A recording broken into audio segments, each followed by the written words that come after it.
Aujourd'hui, je te montre comment faire des changements de couleur anticipés pour pouvoir passer de ça à ça. C'est parti.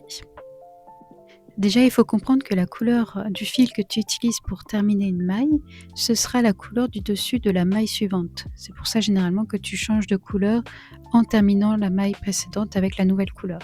Et pour du coup faire un changement de couleur anticipé, on va changer le dessus de la maille suivante, mais sans changer donc la maille en elle-même. Donc là, j'ai terminé ma maille en noir parce que je veux que le dessus de la maille suivante soit noir. Mais la maille suivante, ce sera une maille jaune. Donc, j'attrape le fil et pour faire la maille en jaune. Et comme ça, en fait, tu as le fil jaune pour ma maille et le fil noir pour le dessus de la maille. Donc là, je termine en noir parce qu'en fait, je fais un changement de couleur classique. Ma maille suivante sera faite en noir. Donc je termine en noir et je fais mes mailles suivantes noires.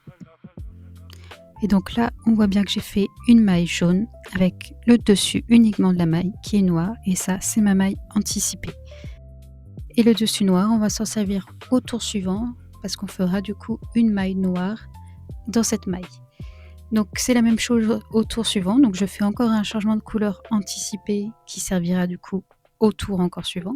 Donc je termine ma maille précédente en noir, mais la maille suivante est jaune. Donc j'attrape mon fil jaune pour faire la maille.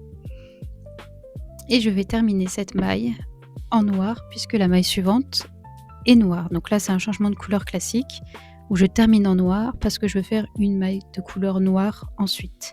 Et là, vous voyez, donc c'est un changement de couleur anticipé que j'avais déjà fait. Donc, je passe mon crochet dedans.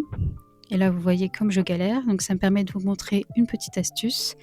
Quand vous avez des mailles qui sont trop serrées, il ne faut pas hésiter à utiliser un crochet plus petit pour pouvoir faire le trou dans les mailles pour pouvoir ensuite passer le crochet de la taille supérieure dedans. Il ne faut pas hésiter à avancer un peu plus le crochet pour être sûr de pouvoir le ressortir facilement. Voilà, maintenant avec ces changements de couleur anticipés, vous allez pouvoir passer de ça à ça. Donc il faut faire par contre attention que ce soit bien la diagonale en bas à gauche, en haut à droite et pas l'autre parce que sinon ça fera moins joli si vous faites des changements de couleur anticipés dans ce sens. Donc faites attention à ça.